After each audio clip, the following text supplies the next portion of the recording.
Alright, welcome back. Last time we were just finishing up with the colonization of South Africa and the initial colonization of Brazil. It's not quite done yet over here though. I need one more province and then I think the colonial nation will spawn. I think you only need 3 provinces. Not 100% sure on that though. I've also been working on updating my cities. I'm almost to the point where I can get school teachers, which will unlock the manufacturing. It's also the reason why I haven't grabbed that first engineering idea. I want to get manufactories first, before institution technologies start to get a little too high. On the other hand, I think I can grab... No, I've already grabbed Renaissance. Casual literacy seems like it's getting there. So probably will be pricey.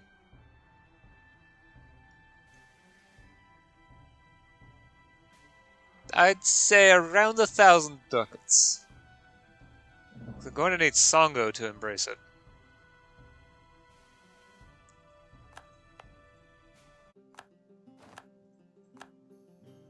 With my manpower this high, I probably can invest into some roads.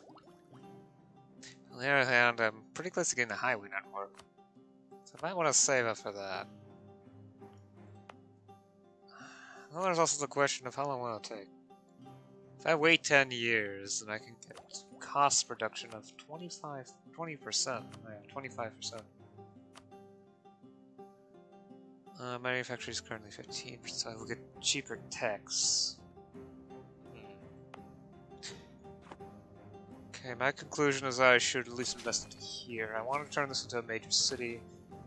Upgrading the road network here will not only do that, but also improve communication to neighboring provinces. All these go to 5231.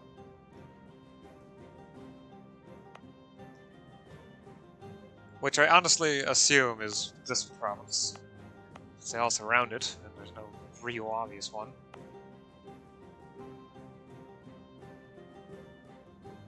I probably should also get a trade port here. That will help with communication there.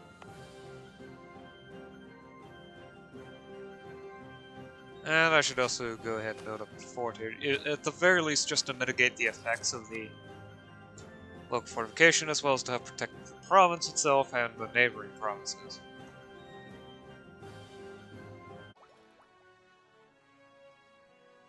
I will grab this though. Late Tercios. Grab the unit type. Shock still heavily outstrips fire, so let's go Buffalo Warriors. As guns become more effective in battle, savvy commanders replace some of the pikemen and tercios with additional musketeers. This made the pike screen less effective, but dramatically increased their firepower, especially when the line was made thinner, allowing for a longer firing line. Land morale plus 0.25, combat width plus 2, infantry fire plus 0.25.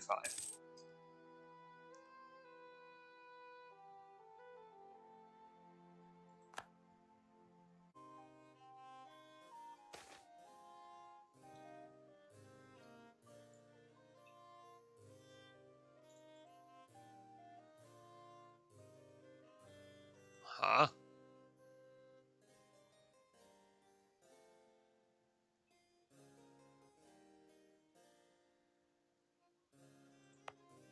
That's strange.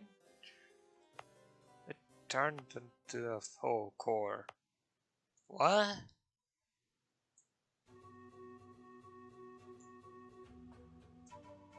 I guess that's an event from MMT that automatically pours and lowers autonomy.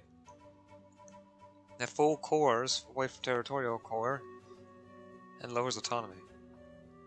Huh. I'm pretty sure it would be most effective on provinces of your own culture. Decently effective on accepted and secondary cultures.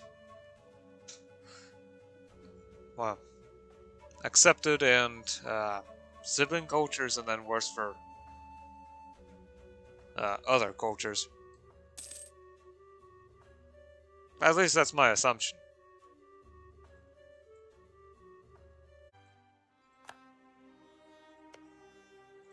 Guess we hit the Koizan. I'm not gonna do anything ridiculous with it. Probably not gonna go as far as Lesotho, for example. But it's much further than that.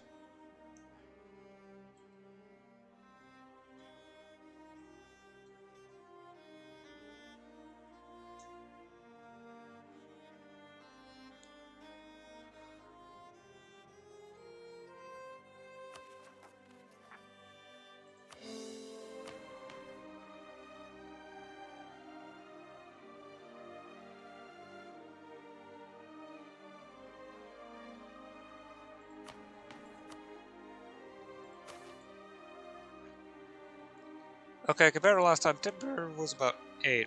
-8, wasn't it? So there's been some improvement, but not by a huge amount. I really need to find a way to improve the timber industry. The jungles of Brazil might be my solution, though I'm not sure.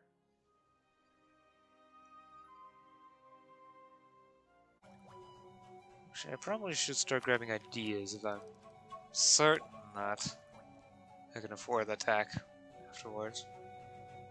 At least in here. We'll also lower tech costs because each idea lowers tech cost of its type.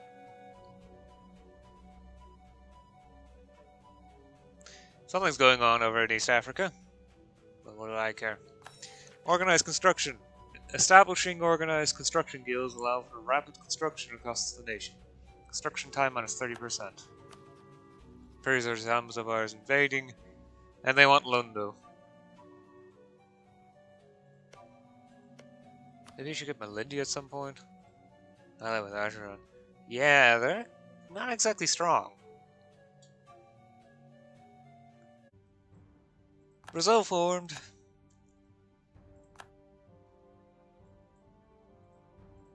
Let me see. Google. Translate. I wonder if I can find Kongolese in the languages.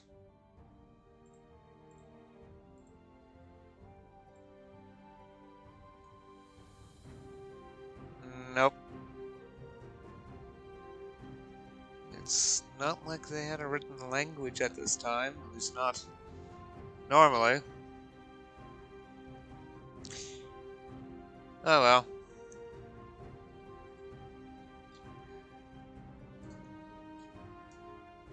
That'll turn into a little name joke. There we go. Nothing serious.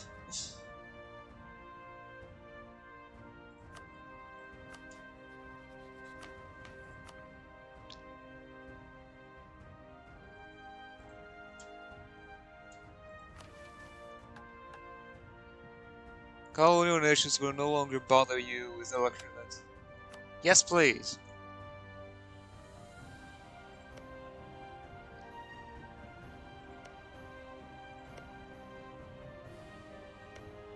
There's more population. 9k, 10k.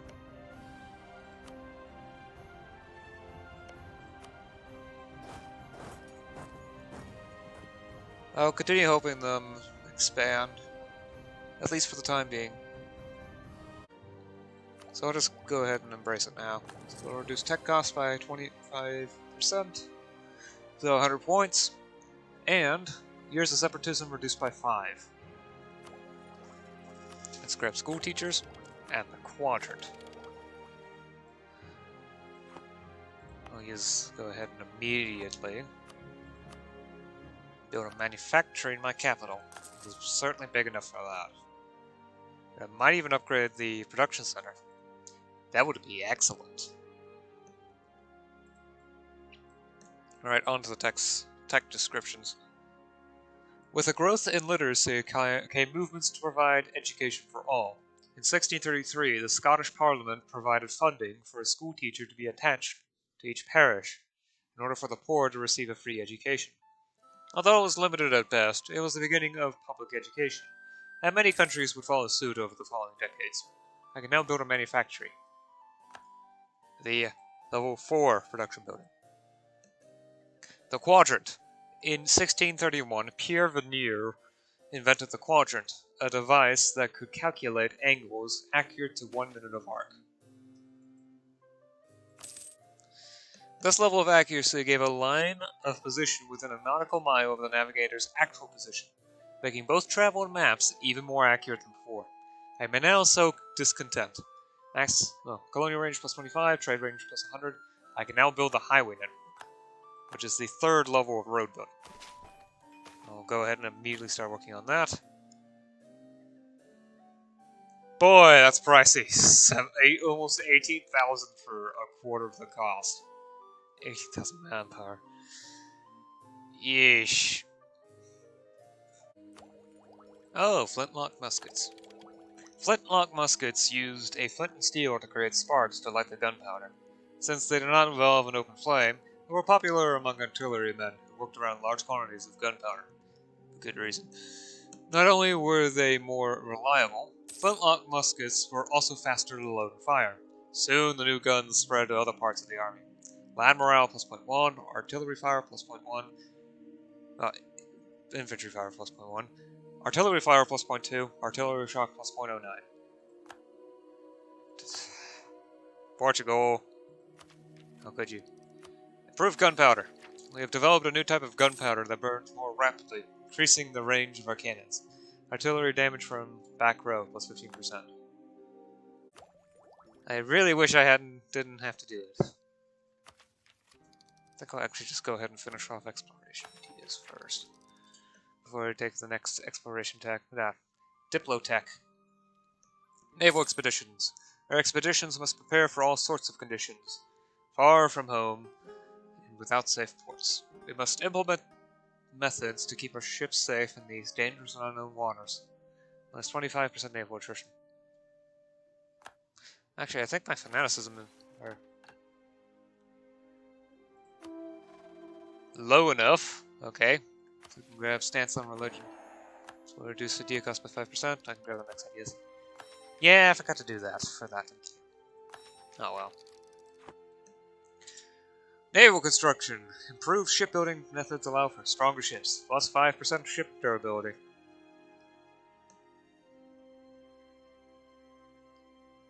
Come on, game.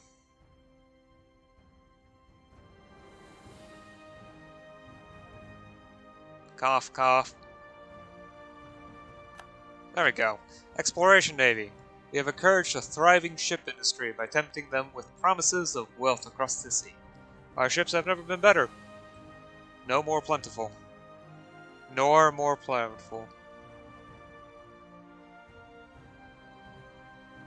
Naval force limit plus 10%.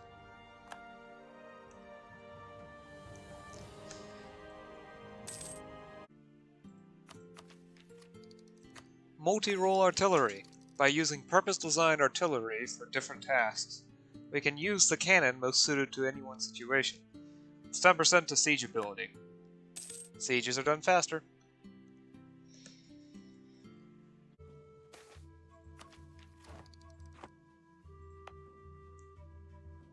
Merchant's Quarter now? Songo, why do you keep investing there? And Kongo invested into itself to create a local university. It may finally be time that I actually invested into education.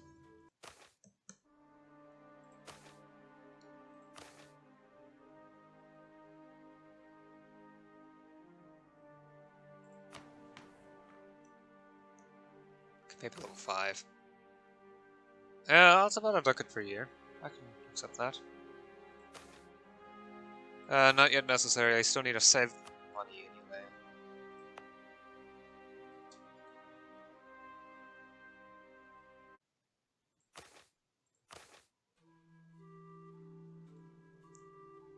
Burgers upgraded the university here. Huh. They upgraded the construction cost too. I started construction earlier, it would have cost like 100 fewer ducats. Oh well, I guess I'll just do it now. And session's about done, so. Let's finish here. Yeah, I'm still colonizing bits of South Africa. Hoping to figure out what's here and then colonize maybe also here, but then be done with it. The colony of Brazil is also finished. Since I couldn't find Kongolese in Google Translate, I decided to just make a little pun, name joke. The Spaniards seem to want Aqua, but I don't know. Yeah, I'm not entirely sure what's going on here. They basically just sent some ships and then that's it. It's like they plan on blockading the victory. Oh, yeah, they did have success over here, so I'm not really sure how well it's going to go for them. I have not looked at the low provinces in a while. This looks awful. Congratulations, Dutch.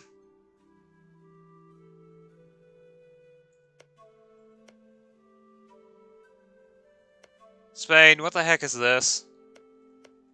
Why are you colonizing Ukraine? This looks awful.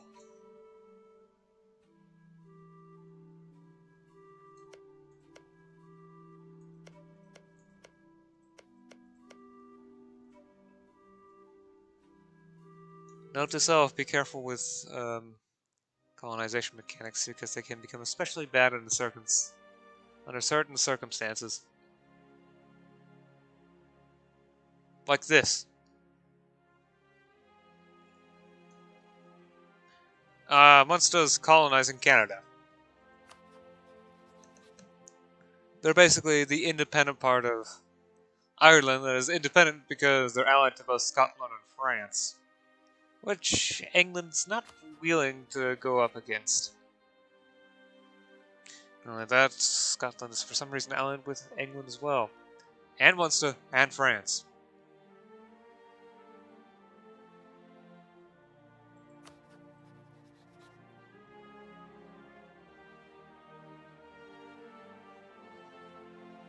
Beyond that, there doesn't seem to be any new colonial nations. Wait a second, what's over here? From Argentina. So I'd say there's not a British. Okay, it need not be English, it could also be Aquitanian. There's also Aquitanian Uruguay. Really?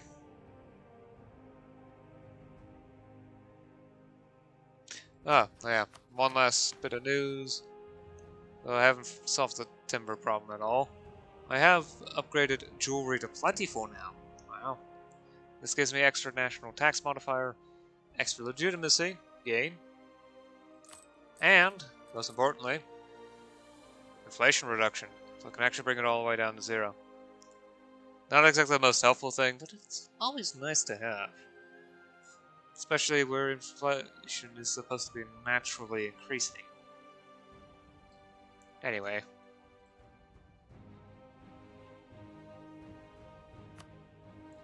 See you again next time. Until then, bye.